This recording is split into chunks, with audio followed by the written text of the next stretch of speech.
प्यारे भक्तों, भगवान श्री हरि विष्णु को धन, ऐश्वर्य और समृद्धि का स्रोत माना गया है और उनकी कृपा से धन, सुख और सफलता की कभी कमी नहीं होती। यदि आप आर्थिक तंगी, कर्ज और धन की कमी से परेशान हैं, तो भगवान विष्णु का यह मंत्र आपके लिए चमत्कारी साबित हो जाएगा। इस मंत्र के नियमित 108 बार जाप करने से व्यापार और करियर में अपार उन्नति प्राप्त होने लगेगी। घर में स्थायी रूप से लक्ष्मी का वास होने लगेगा।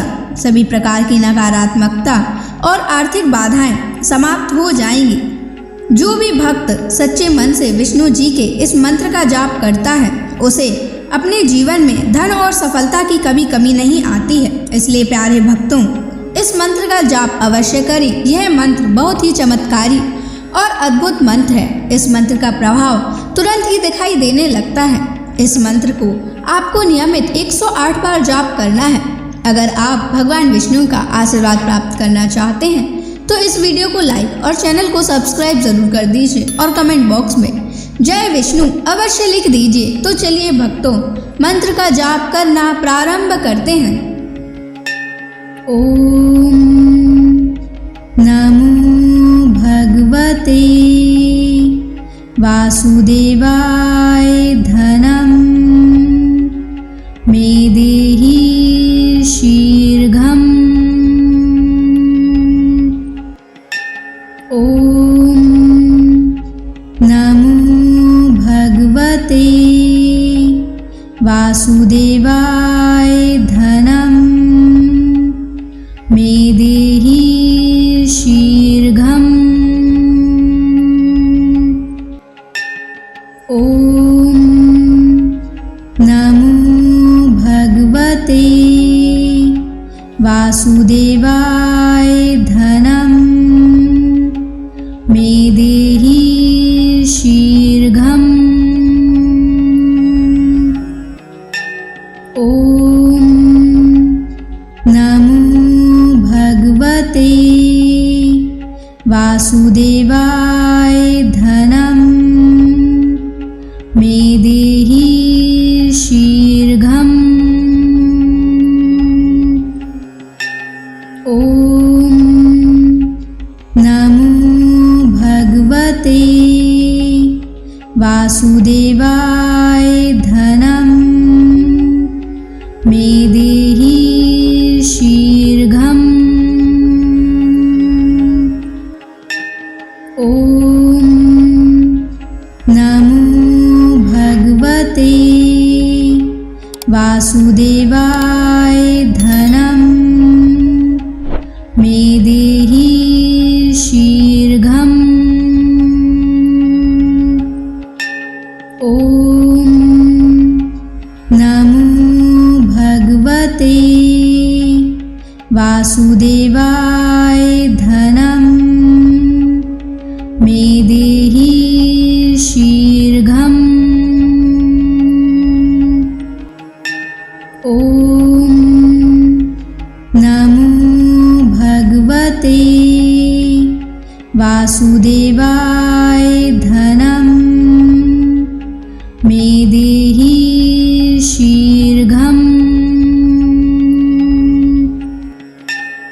ओम नमो भगवते वासुदेवाय धनम मे देहि शीघ्रम्।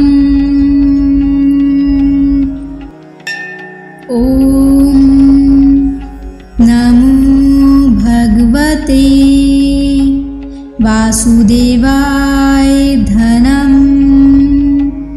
मे देहि शीघ्रम्। ओम नमो भगवते वासुदेवाय धनम मे देहि शीघ्रम्। ओम नमो भगवते वासुदेवाय धनम मे देहि शीघ्रम्।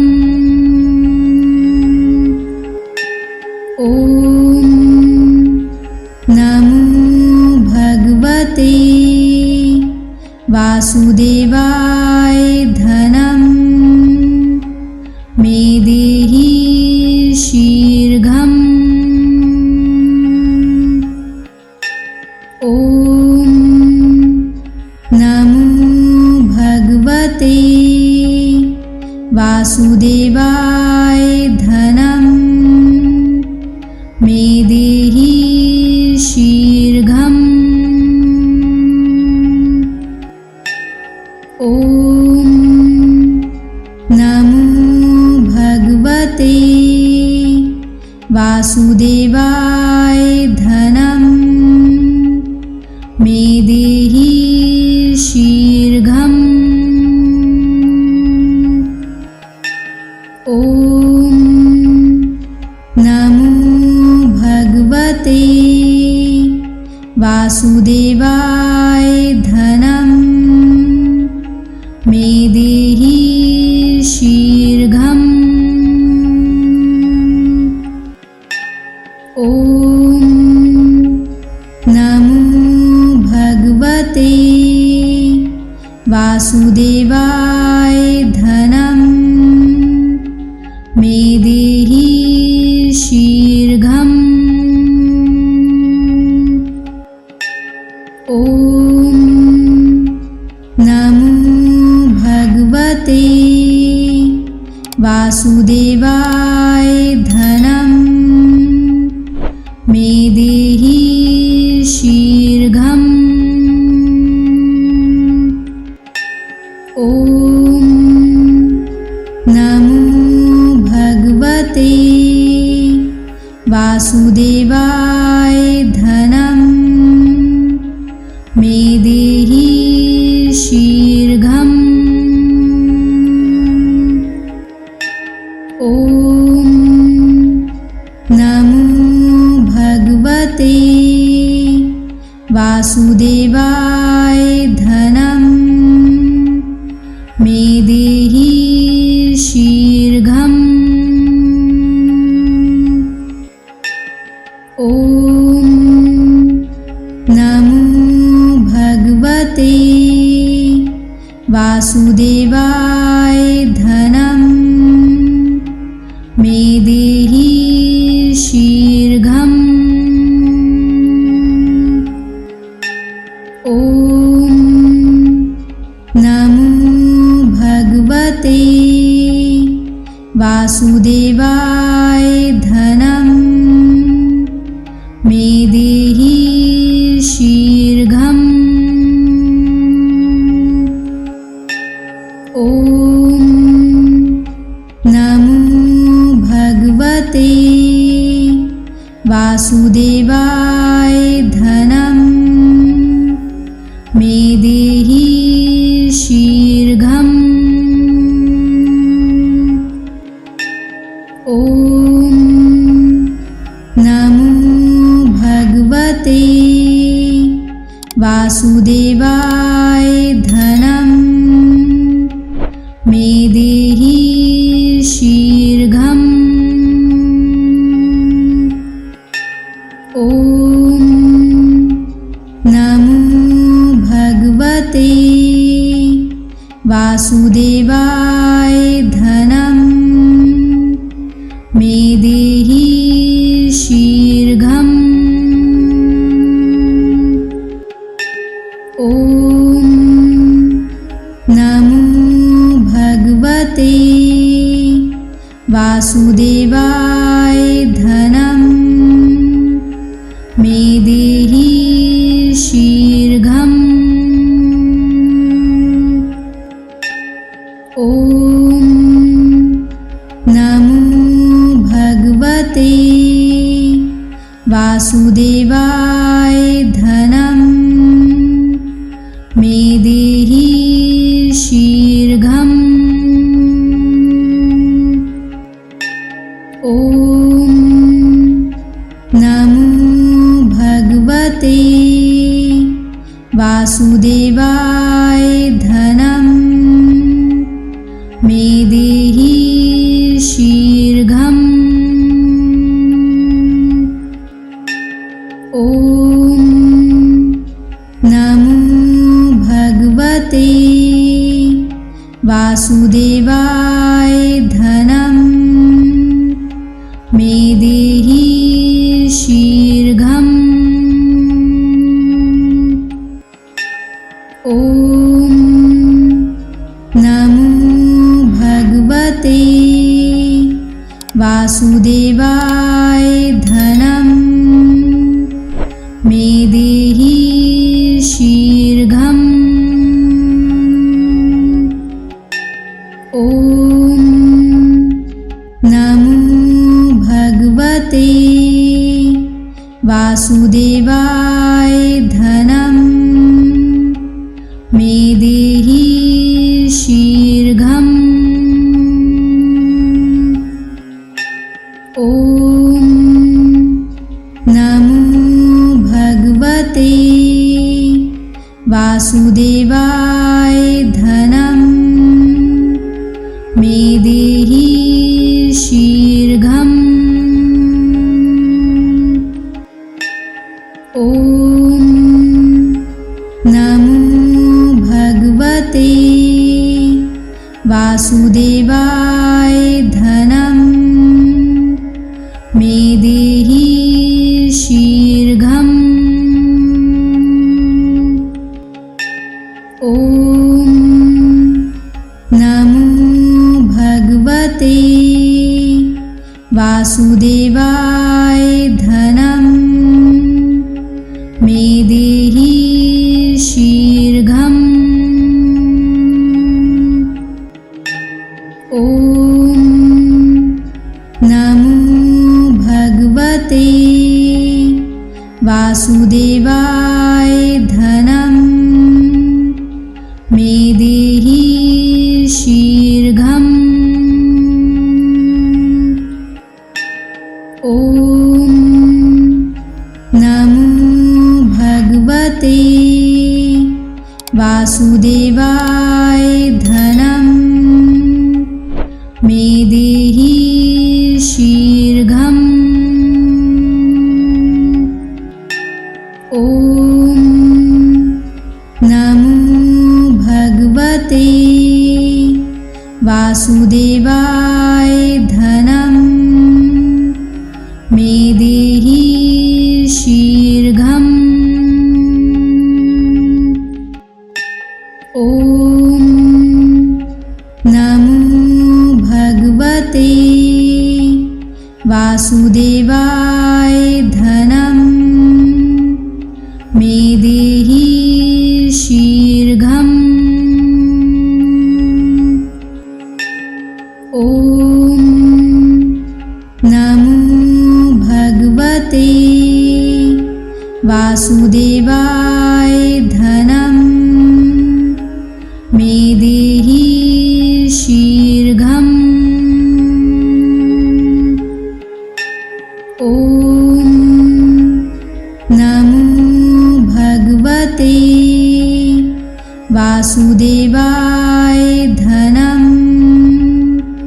मे देहि शीघ्रम्। ॐ नमो भगवते वासुदेवाय धनं मे देहि शीघ्रम्। ॐ नमो भगवते वासुदेवाय धनं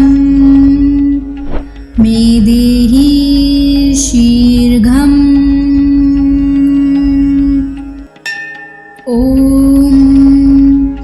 नमो भगवते वासुदेवाय धनं मे देहि शीघ्रम्। ॐ नमो भगवते वासुदेवाय धनं मे देहि शीघ्रम्। ॐ नमो भगवते वासुदेवाय धनं मे देहि शीघ्रम्। ॐ नमो भगवते वासुदेवाय धनं मे देहि शीघ्रम्। ॐ नमो भगवते वासुदेवाय धनं मे देहि शीघ्रम्। ॐ नमो भगवते वासुदेवाय धनं मे देहि शीघ्रम्। ॐ नमो भगवते वासुदेवाय धनं मे देहि शीघ्रम्। ॐ नमो भगवते वासुदेवाय धनं मे देहि शीघ्रम्। ॐ नमो भगवते वासुदेवाय धनं मे देहि शीघ्रम्। ॐ नमो भगवते वासुदेवाय धनं मे देहि शीघ्रम्। ॐ नमो भगवते वासुदेवाय धनं मे देहि शीघ्रम्। ॐ नमो भगवते वासुदेवाय धनं मे देहि शीघ्रम्। ॐ नमो भगवते वासुदेवाय धनं मे देहि शीघ्रम्। ॐ नमो भगवते वासुदेवाय धनं मे देहि शीघ्रम्। ॐ नमो भगवते वासुदेवाय धनं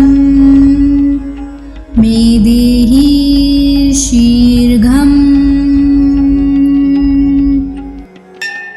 ॐ नमो भगवते वासुदेवाय धनं मे देहि शीघ्रम्। ॐ नमो भगवते वासुदेवाय धनं मे देहि शीघ्रम्। ॐ नमो भगवते वासुदेवाय धनं मे देहि शीघ्रम्। ॐ नमो भगवते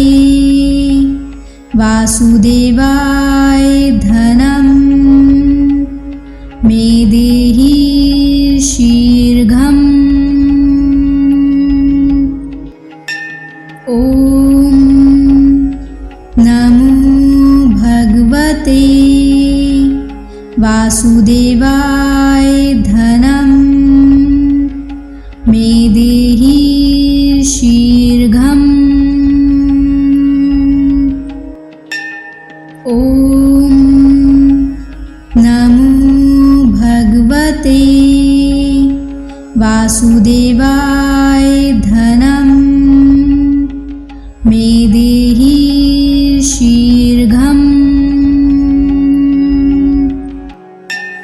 ॐ नमो भगवते वासुदेवाय धनं मे देहि शीघ्रम्। ॐ नमो भगवते वासुदेवाय धनं मे देहि शीघ्रम्। ॐ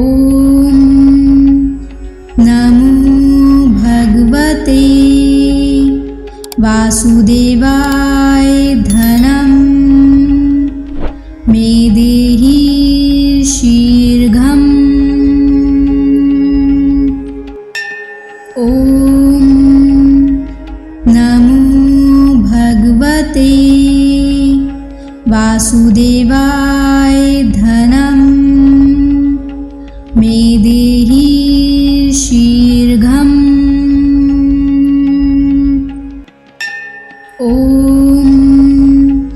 नमो भगवते वासुदेवाय धनं मे देहि शीघ्रम्। ॐ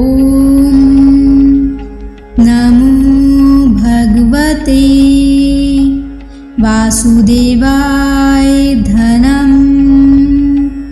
मे देहि शीघ्रम्। ॐ नमो भगवते वासुदेवाय धनं मे देहि शीघ्रम्। ॐ नमो भगवते वासुदेवाय धनं मे देहि शीघ्रम्। ॐ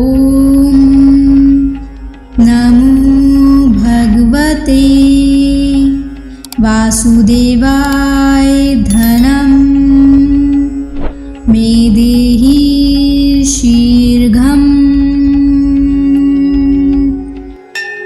ॐ नमो भगवते वासुदेवाय धनं मे देहि शीघ्रम्। ॐ नमो भगवते वासुदेवाय धनं मे देहि शीघ्रम्। ॐ नमो भगवते वासुदेवाय धनं मे देहि शीघ्रम्। ॐ नमो भगवते वासुदेवाय धनं मे देहि शीघ्रम्। ॐ नमो भगवते वासुदेवाय धनं मे देहि शीघ्रम्। ॐ नमो भगवते वासुदेवाय धनं मे देहि शीघ्रम्। ॐ नमो भगवते वासुदेवाय धनं मे देहि शीघ्रम्। ॐ नमो भगवते वासुदेवाय धनं मे देहि शीघ्रम्। ॐ नमो भगवते वासुदेवाय धनं मे देहि शीघ्रम्। ॐ नमो भगवते वासुदेवाय धनं मे देहि शीघ्रम्। ॐ नमो भगवते वासुदेवाय धनं मे देहि शीघ्रम्। ॐ नमो भगवते वासुदेवाय धनं मे देहि शीघ्रम्। ॐ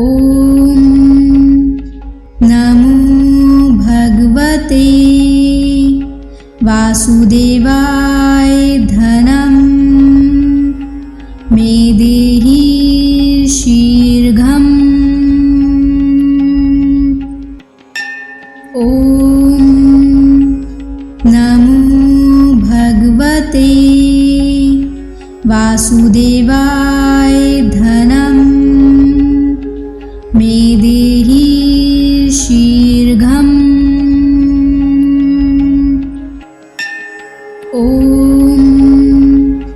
नमो भगवते वासुदेवाय धनं मे देहि शीघ्रम्।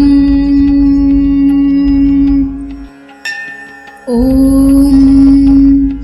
नमो भगवते वासुदेवाय धनं मे देहि शीघ्रम्। ॐ नमो भगवते वासुदेवाय धनं मे देहि शीघ्रम्। ॐ नमो भगवते वासुदेवाय धनं मे देहि शीघ्रम्। ॐ नमो भगवते वासुदेवाय धनं मे देहि शीघ्रम्। ॐ नमो भगवते वासुदेवाय धनं मे देहि शीघ्रम्। ॐ नमो भगवते वासुदेवाय धनं मे देहि शीघ्रम्। ॐ नमो भगवते वासुदेवाय धनं मे देहि शीघ्रम्। ॐ नमो भगवते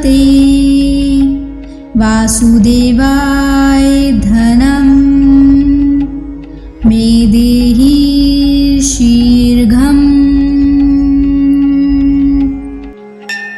ॐ नमो भगवते वासुदेवाय धनं मे देहि शीघ्रम्।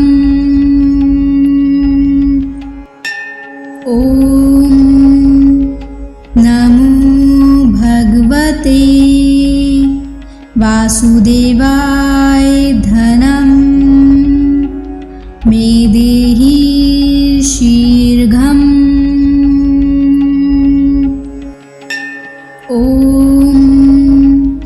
नमो भगवते वासुदेवाय धनं मे देहि शीघ्रम्। ॐ नमो भगवते वासुदेवाय धनं मे देहि शीघ्रम्। ॐ नमो भगवते वासुदेवाय धनं मे देहि शीघ्रम्। ॐ नमो भगवते वासुदेवाय धनं मे देहि शीघ्रम्। ॐ नमो भगवते वासुदेवाय धनं मे देहि शीघ्रम्। ॐ नमो भगवते वासुदेवाय धनं मे देहि शीघ्रम्। ॐ नमो भगवते वासुदेवाय धनं मे देहि शीघ्रम्। ॐ नमो भगवते वासुदेवाय धनं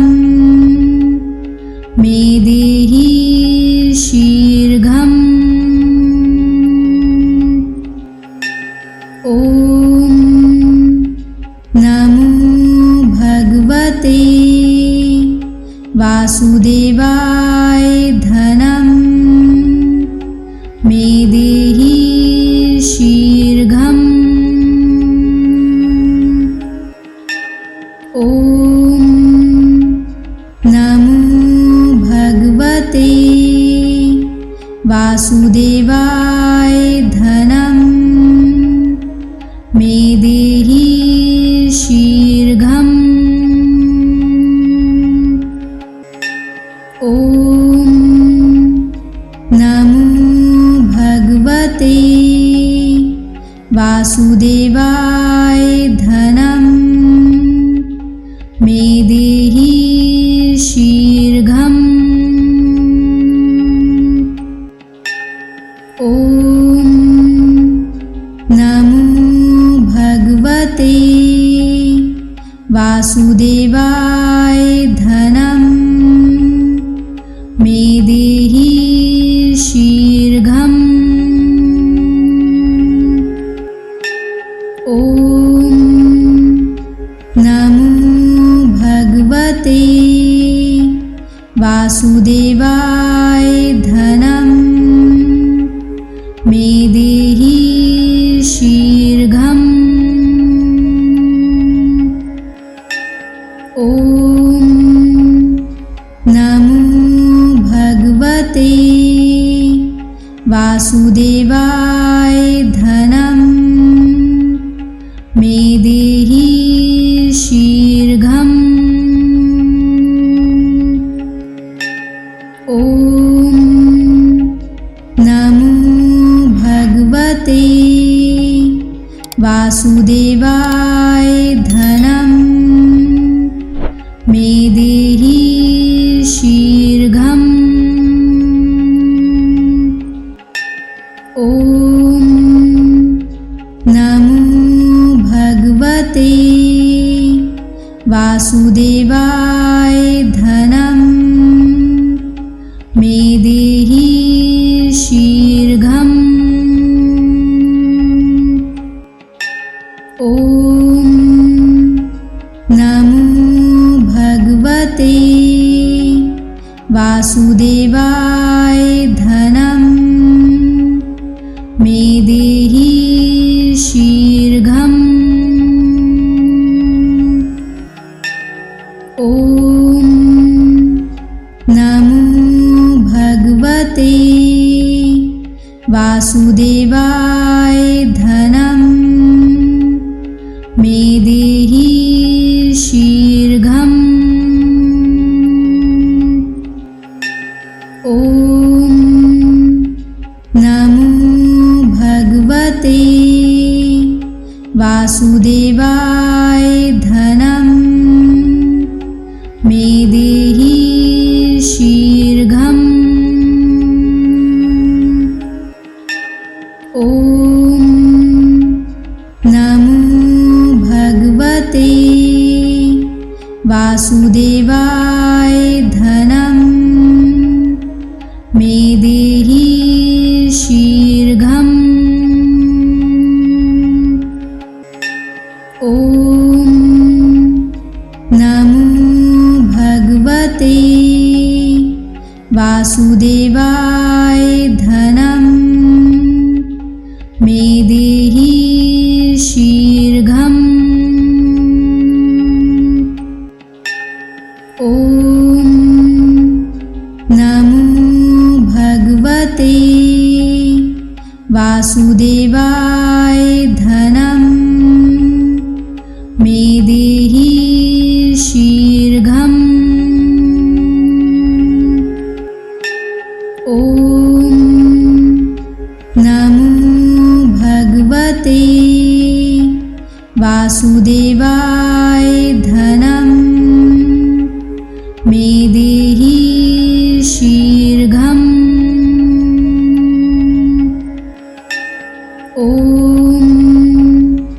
नमो भगवते वासुदेवाय धनं मे देहि शीघ्रम्। ॐ नमो भगवते वासुदेवाय धनं मे देहि शीघ्रम्। ॐ नमो भगवते वासुदेवाय धनं मे देहि शीघ्रम्। ॐ नमो भगवते वासुदेवाय धनं मे देहि शीघ्रम्। ॐ नमो भगवते वासुदेवाय धनं मे देहि शीघ्रम्।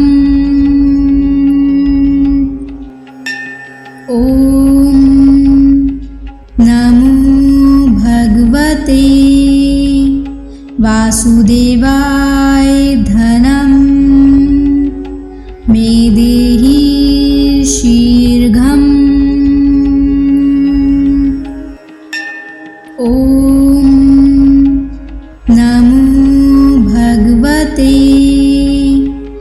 वासुदेवाय धनं मे देहि शीघ्रम्। ॐ नमो भगवते वासुदेवाय धनं मे देहि शीघ्रम्। ॐ नमो भगवते वासुदेवाय धनं मे देहि शीघ्रम्। ॐ नमो भगवते वासुदेवाय धनं मे देहि शीघ्रम्। ॐ नमो भगवते वासुदेवाय धनं मे देहि शीघ्रम्। ॐ नमो भगवते वासुदेवाय धनं मे देहि शीघ्रम्। ॐ नमो भगवते वासुदेवाय धनं मे देहि शीघ्रम्। ॐ नमो भगवते वासुदेवाय धनं मे देहि शीघ्रम्। ॐ नमो भगवते वासुदेवाय धनं मे देहि शीघ्रम्। ॐ नमो भगवते वासुदेवाय धनं मे देहि शीघ्रम्। ॐ नमो भगवते वासुदेवाय धनं मे देहि शीघ्रम्। ॐ नमो भगवते वासुदेवाय धनं मे देहि शीघ्रम्। ॐ नमो भगवते वासुदेवाय धनं मे देहि शीघ्रम्। ॐ नमो भगवते वासुदेवाय धनं मे देहि शीघ्रम्। ॐ नमो भगवते वासुदेवाय धनं मे देहि शीघ्रम्। ॐ नमो भगवते वासुदेवाय धनं मे देहि शीघ्रम्। ॐ नमो भगवते वासुदेवाय धनं मे देहि शीघ्रम्। ॐ नमो भगवते वासुदेवाय धनं मे देहि शीघ्रम्। ॐ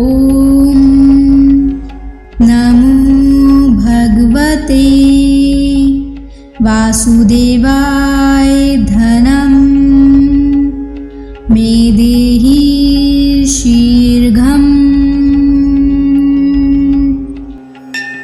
ॐ नमो भगवते वासुदेवाय धनं मे देहि शीघ्रम्। ॐ नमो भगवते वासुदेवाय धनं मे देहि शीघ्रम्। ॐ नमो भगवते वासुदेवाय धनं मे देहि शीघ्रम्। ॐ नमो भगवते वासुदेवाय धनं मे देहि शीघ्रम्। ॐ नमो भगवते वासुदेवाय धनं मे देहि शीघ्रम्। ॐ नमो भगवते वासुदेवाय धनं मे देहि शीघ्रम्। ॐ नमो भगवते वासुदेवाय धनं मे देहि शीघ्रम्। ॐ नमो भगवते वासुदेवाय धनं मे देहि शीघ्रम्। ॐ नमो भगवते वासुदेवाय धनं मे देहि शीघ्रम्। ॐ नमो भगवते वासुदेवाय धनं मे देहि शीघ्रम्। ॐ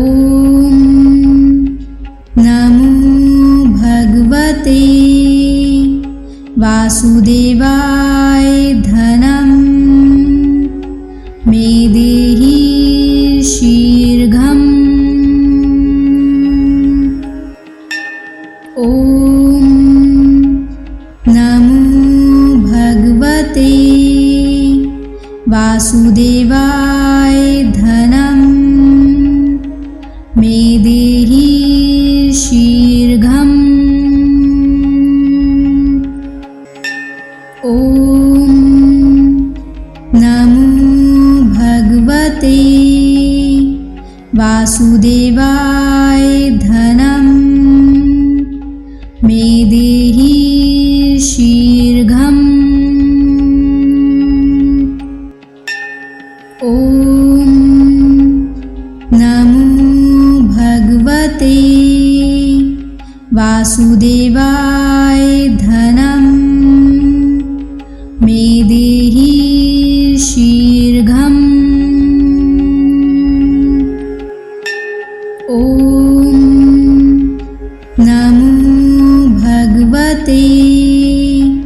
वासुदेवाय धनं मे देहि शीघ्रम्। ॐ नमो भगवते वासुदेवाय धनं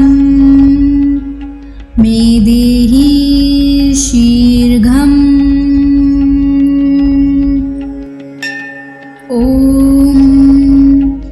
नमो भगवते वासुदेवाय धनं मे देहि शीघ्रम्। ॐ नमो भगवते वासुदेवाय धनं मे देहि शीघ्रम्। ॐ